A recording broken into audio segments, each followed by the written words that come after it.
Sleep is a critical factor when I'm out sailing solo. So basically, I have a rule of thumb. I never sleep more than 30 minutes in a row. Very often during the race, the people in the International Space Station are the ones closest to me, 400 kilometers above me.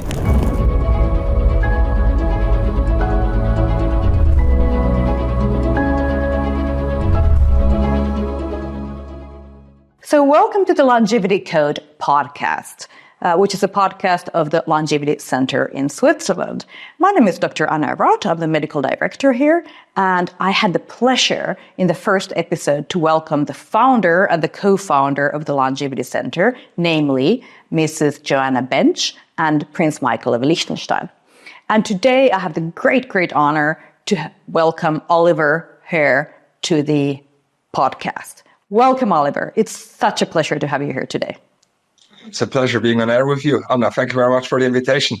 I haven't seen you for a long time. It's really great to see. I'm wondering, where are you today by any chance? Can you tell us? Absolutely. I'm currently in France on the west coast, in Brittany, where my boat is based. So my boat is at the moment in 1,000 pieces in the boatyard being serviced, and I'm with the boat at the moment. Well, in the first episode of this podcast, The Longevity Code, we had the founder and co-founder of the Longevity Center here with us. And now we have the pleasure to have a top athlete that we also help and sponsor medically because of your ventures and particularly because of the Vendée Globe.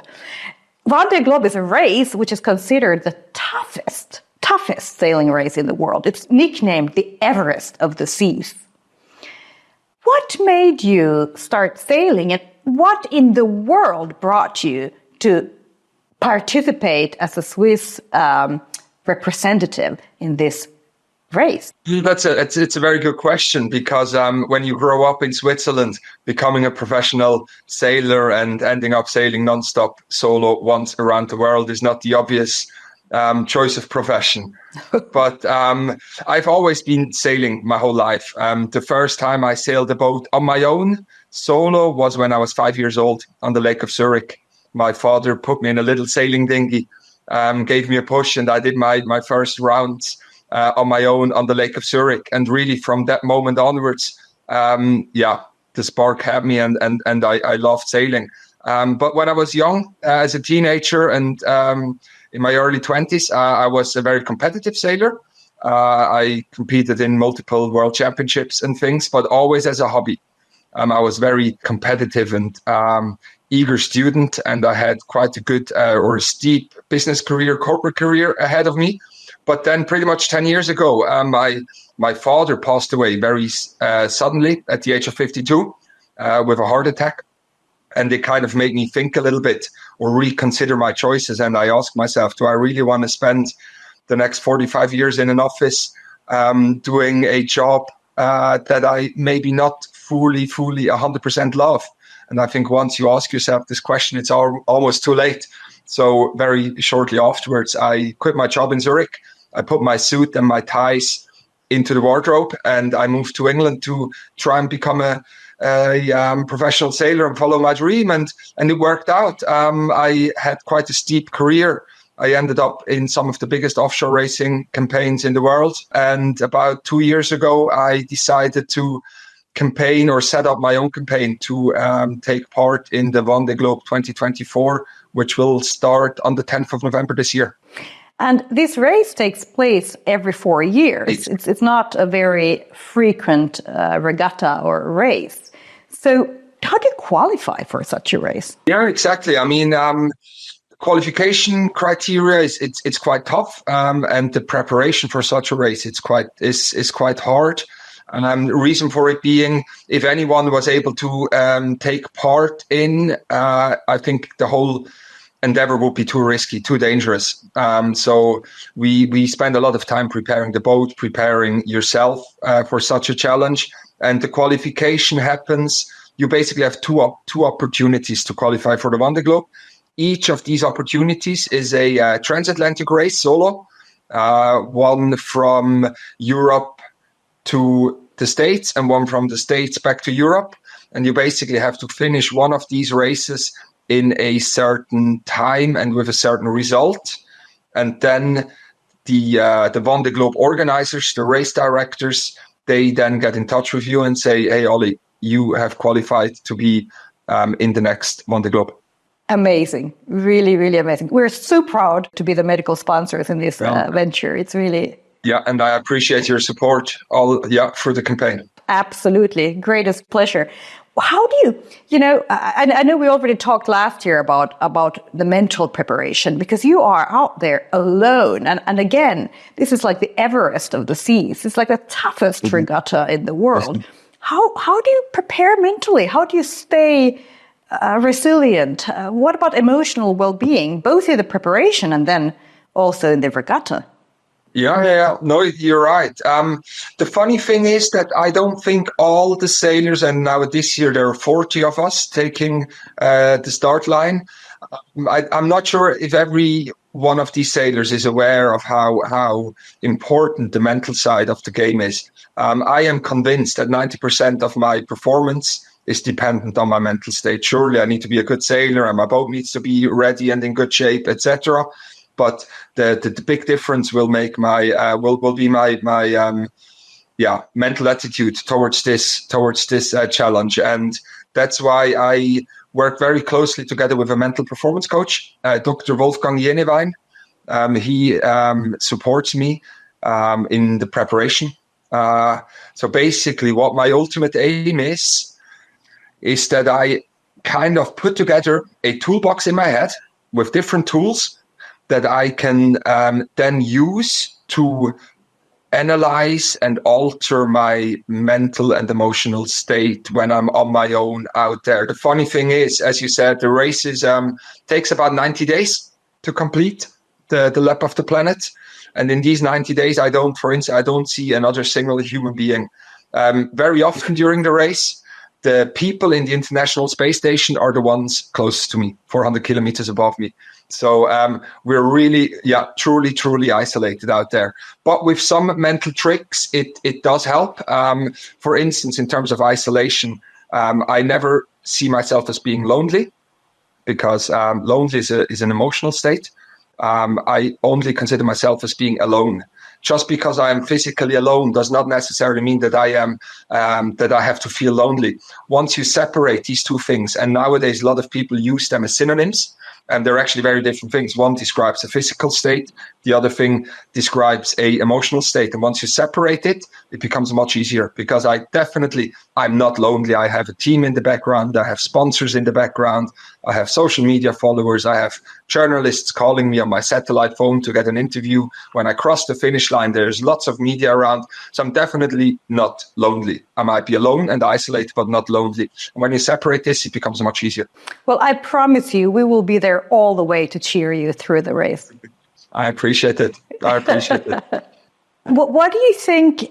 What's the impact of sleep on your mental strength and resilience? Because this is also something, you are alone. You're alone on the boat, and you're in the middle of the oceans. Mm-hmm. How do you sleep?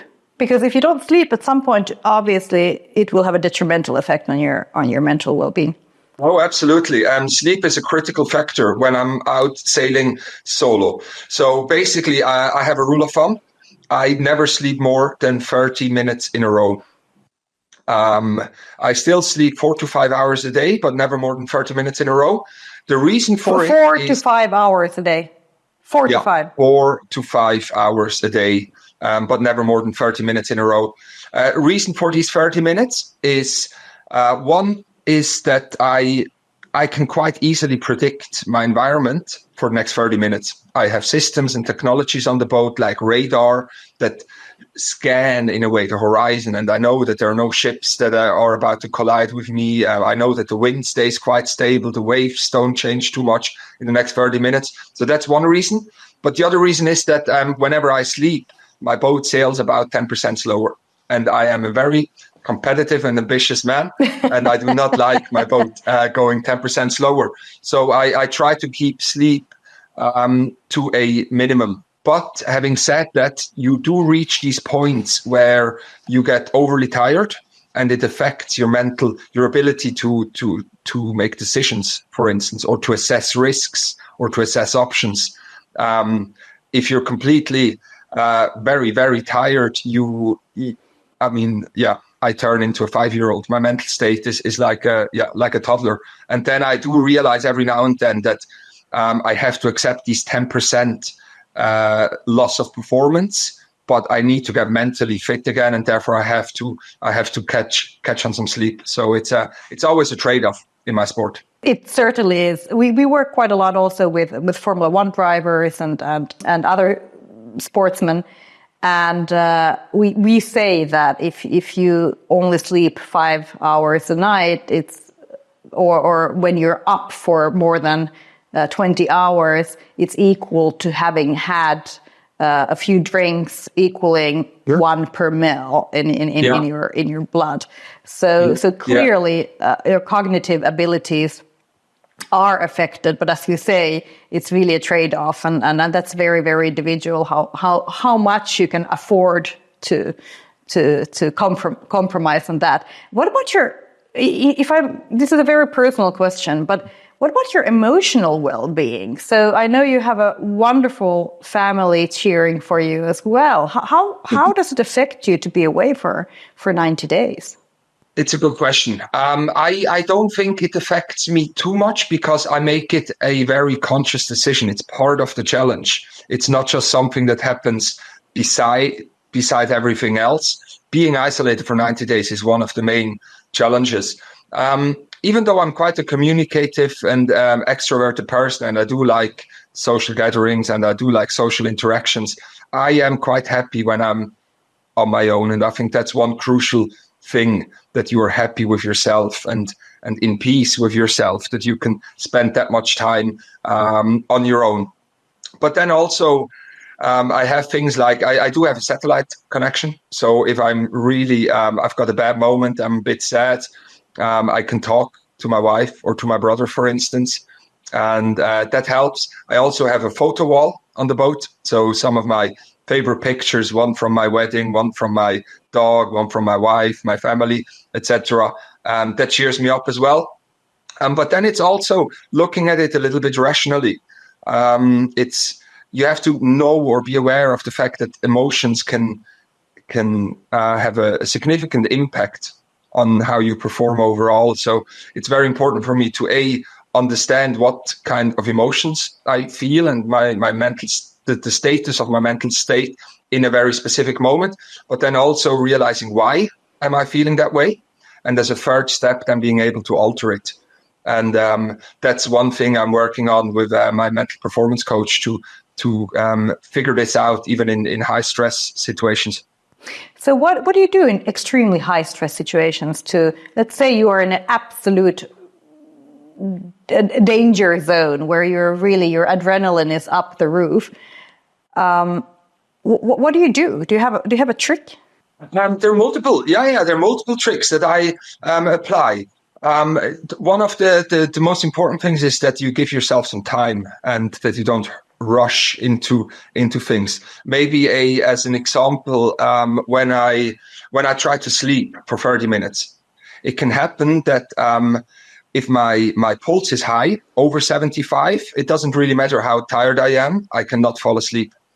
Quite often you're out sailing, maybe at night, and you're sailing quite on the limit, and it's dark and it's windy and there are big waves, but you're up on deck and you're in charge of the boat. And as you say, you're kind of the captain of the boat.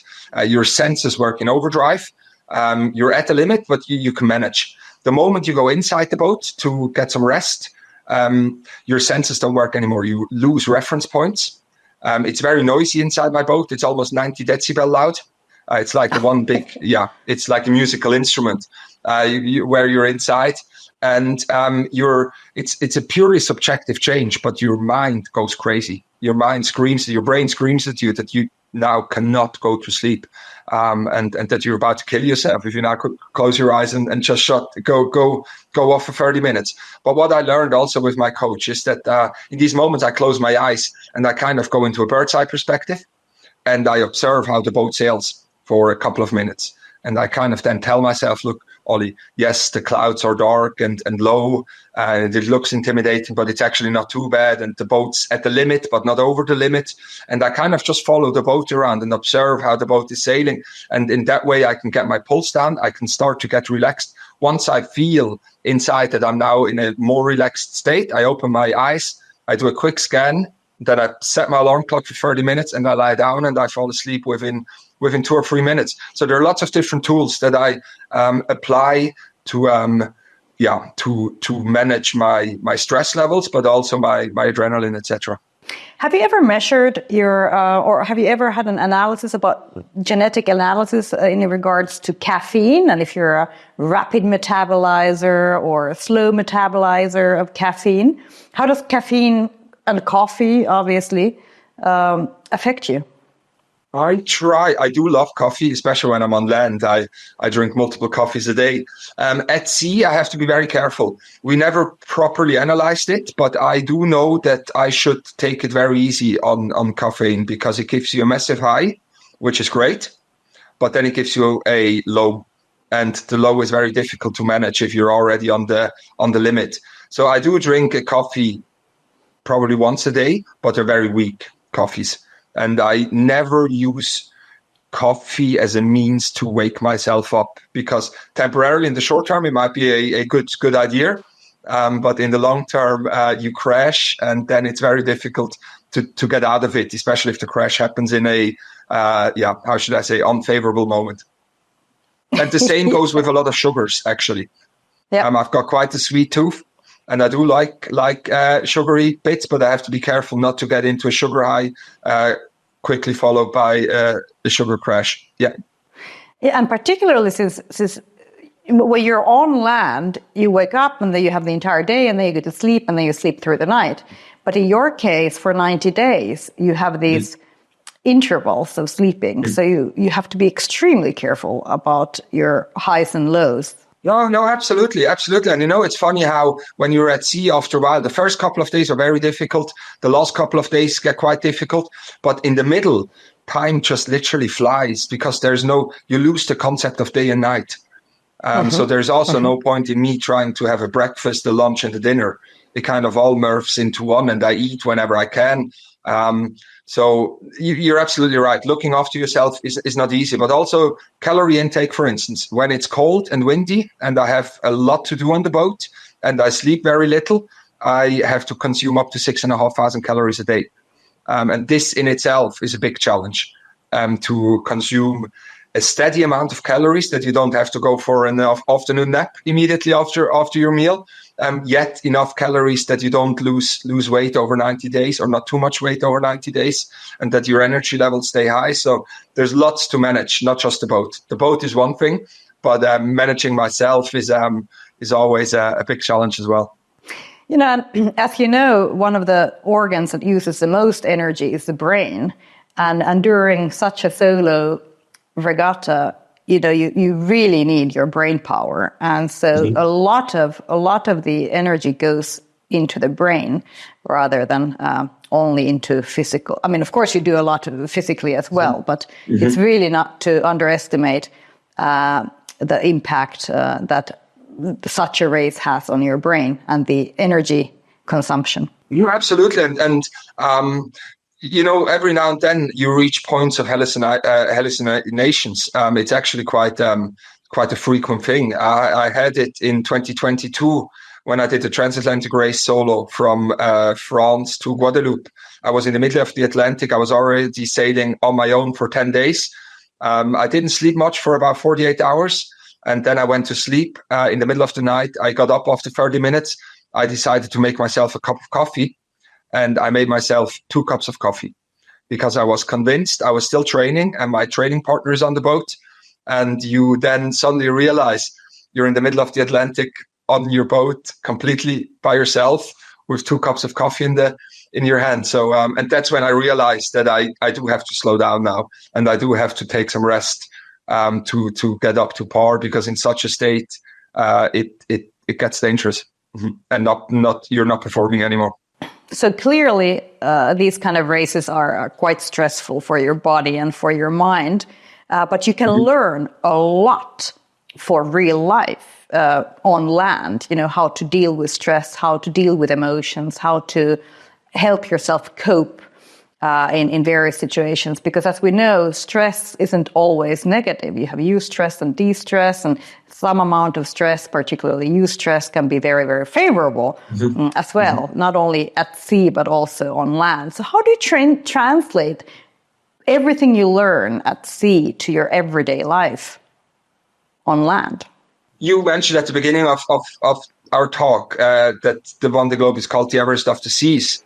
And I think it's actually quite a fitting expression, because it's an Everest, but it's my Everest of the seas. I think in real life, everyone faces his own Everest in relative terms. And in a way, I consider myself very fortunate and very lucky that I received this training and that I am aware and conscious of the importance of resilience and mental health and emotional well-being. And for me, I'm honest with you. I mean, at the moment, our campaign, we are still in a startup phase. It's young. And I do have a lot of stress factors as well when I'm on land. In fact, after not having sailed for a couple of months and being mainly in meetings and in offices and raising more funds for the campaign, etc., I'm actually looking forward to going out sailing. And there, what I learn at sea or in my sport, I can apply one-to-one to my, how should I say, land life. And I believe that, a lot of people could benefit from just a little training or understanding of how important emotional well-being is. Just a last comment before I let you go back to your training. I know you're aware of the Harvard Nurses Health Study, which is the longest longitudinal observational study in the world, founded in 1976. And one of the learnings from that study, which is still ongoing in the third or fourth phase at this point, or generation, if you will, is the importance of social connections and meaningful relationships. Do you think that you can go for 90 days or for a month or two out and then still be able to take care of your social connections, your family, your friendships? Or do you think there is a trade-off there? That's a good question, Anna. I think a trade-off is the wrong word. I don't think it's a trade-off. But I know that these long solo trips do affect me. It might not be that obvious as in black and white. I literally step ashore and I'm a different person. But in a very subtle way, long periods of isolation, and it's not just the isolation, it's facing challenges and facing crisis moments on your own does affect you. And it doesn't affect you just short term, it affects you long term. I think it shapes your character, but it does it in quite a subtle way. So I think it's very difficult to pinpoint exactly how it changes.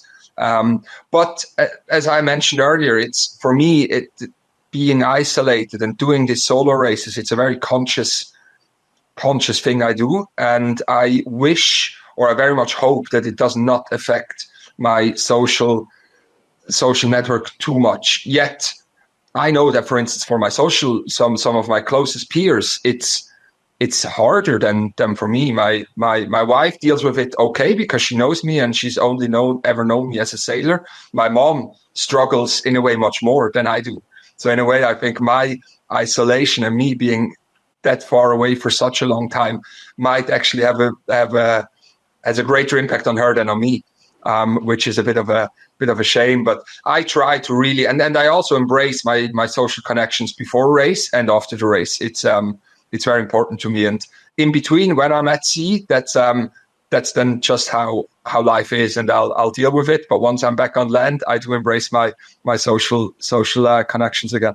Well, it's more about the qualitative aspects of friendship and social networks rather than quantitative in many ways. I don't think the quality really is being affected too much. In fact, I believe every now and then a little bit of separation is healthy because it makes you appreciate what you actually have. I fully agree with that. And I've been to a few of your fundraising events, and I can tell you that you have a lot of supporters there. So you're not poor. Exactly, and I appreciate you're not it. poor in social connections, so to speak. No, Most exactly, certainly not. exactly. And in a way, it's when I'm on my own, that's just how it is. But it should not affect the quality of social interactions or connections I enjoy in my life while on land. That's good. That's good for your health. That's good for longevity.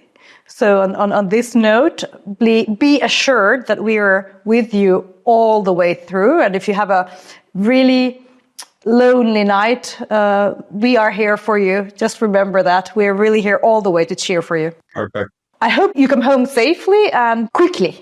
Yeah, absolutely. If everything goes well, in a year's time, I'm back on land and we can have another chat with each other. Absolutely. Very much looking forward. Good luck. You will do brilliantly. We are here for you. Thank you very much, Anna. Thank you, Oliver. Thank you. Thanks. Bye-bye. Bye-bye.